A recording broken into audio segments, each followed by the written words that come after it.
Week 5, Practicing Self-Compassion. Welcome back to the Barbara Schnarr podcast, and welcome to Week 5 of our happiness journey. I'm Barbara Schnarr, and I'm glad you're here. Every week we come together to grow and glow, learning to live more fully, more consciously, as we glow from the inside out. This is Week 5 of 12 of the Barbara Schnarr podcast happiness series. If you're following along in my 12-week happiness book, that's fantastic.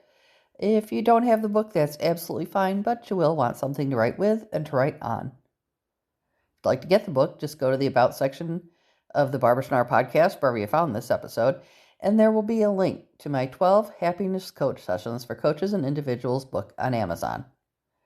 Or you can just go to Amazon and search for Schnarr Coach. That's Schnarr Coach. Got some big news this week. I've just published the 12-week books for heartfulness, ho'oponopono, and mindfulness. Those podcasts are way down the road. They're slated for the end of 2028, early 2029, but you can view the books anytime. It sure would be great if you could follow me on socials. I'm on YouTube, Facebook, Insta, TikTok, and Threads. Just go to those sites that you use the most and look me up. There aren't any really other Barbara Schnarr podcasts, so I should be easy to find. Over the past few weeks, you've been building something really important. You've explored your definition of happiness, strengthened your mindset, and invested in your relationships.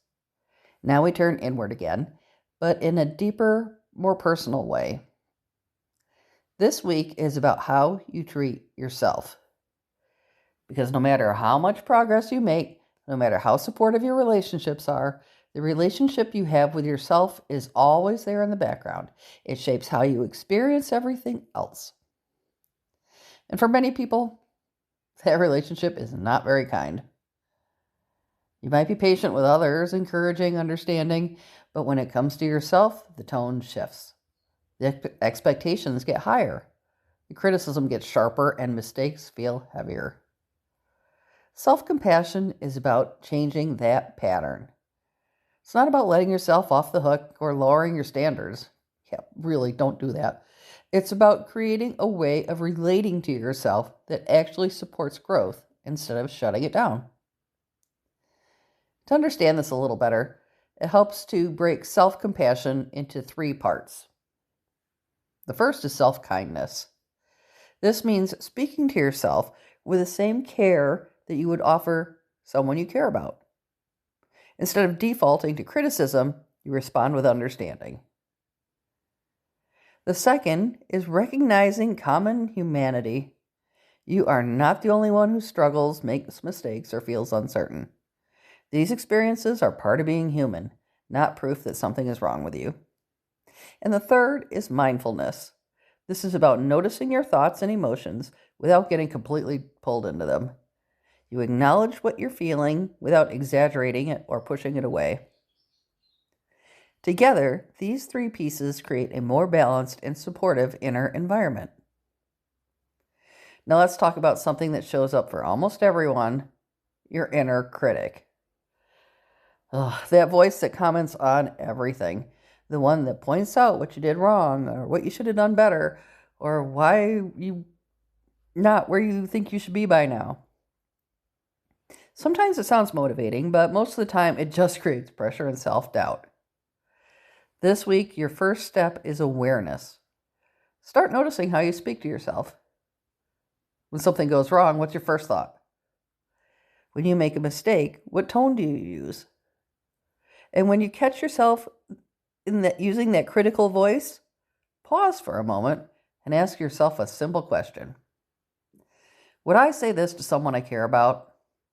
Because most of the time the answer is no. So the next step is to shift that response, not into something overly positive or unrealistic, but into something fair and supportive. Instead of, I can't believe I messed that up, try, well, that didn't go the way I wanted, but I can learn from it. Instead of saying, I'm not good enough, try, I'm still growing and that's allowed.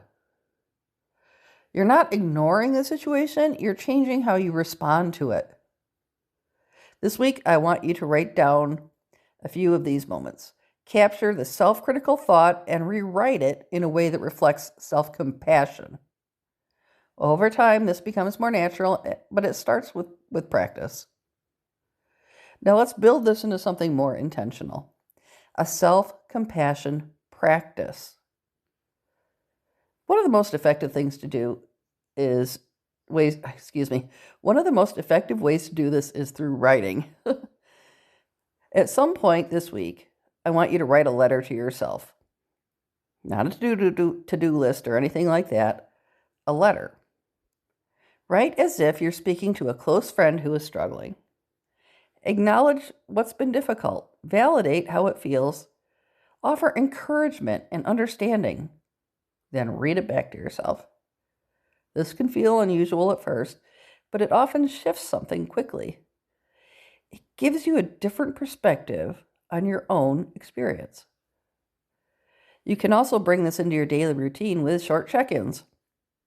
Pause during the day, especially when something feels challenging, and ask yourself, what do I need right now? Maybe it's a break. Maybe it's reassurance. Maybe it's simply a moment to breathe.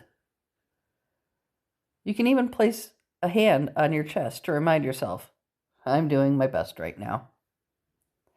That small action can interrupt a negative spiral and create a sense of steadiness. Self-compassion also shows up in how you take care of yourself. Not in big ways, but like everyday choices. Resting when you need it. Saying no when something feels overwhelming. Giving yourself permission to enjoy something without feeling guilty. This week, choose at least one activity that feels supportive for you and treat it as important, not optional. Not something you'll just get to if there's time. Something that matters. Because taking care of yourself is not a reward you earn, it's part of maintaining your well-being. Now let's talk about something that often works against self-compassion, and that would be comparison. It's easy to look at other people and feel like you're behind, or not doing enough, or not measuring up. But comparison removes context. It only shows you a small, curated piece of someone else's life.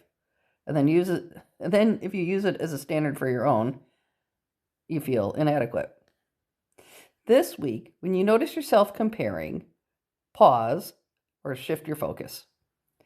Ask yourself, what do I appreciate about who I am right now? Write down a few things like your strengths, your efforts, your progress. This isn't about inflating your ego. It's about bringing your attention back to your own path. Because your journey is not meant to look like anyone else's. And finally, let's come back to something simple but important. Imperfection. You're going to make mistakes. You're going to have days where things don't go as planned. You're going to fall short of your own expectations sometimes. But that's not failure, is it? It's part of growth. This week, I want you to try something without aiming to do it perfectly. Notice what comes up. Notice the urge to correct, to fix, to judge. And then let yourself continue anyway. Because when you remove the pressure to be perfect, you create space to actually learn and move forward. So your rhythm for this week is notice the inner critic and begin to challenge it. Rewrite self-critical thoughts with more supportive ones. Practice one form of self-compassion daily, whether it's writing or affirmations or check-ins. Choose at least one self-care action and follow through with it. Shift your focus away from comparison and toward self-appreciation.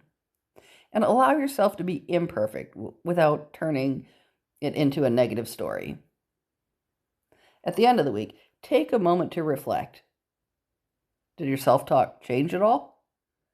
Did anything feel lighter? Did you respond to yourself differently in a difficult moment? Because those small changes matter. They build a stronger, more supportive relationship with yourself. Next week, we'll explore how to bring more joy and play into your life. But this week is about creating a foundation that allows that joy to actually land. Keep showing yourself the same understanding you offer to others.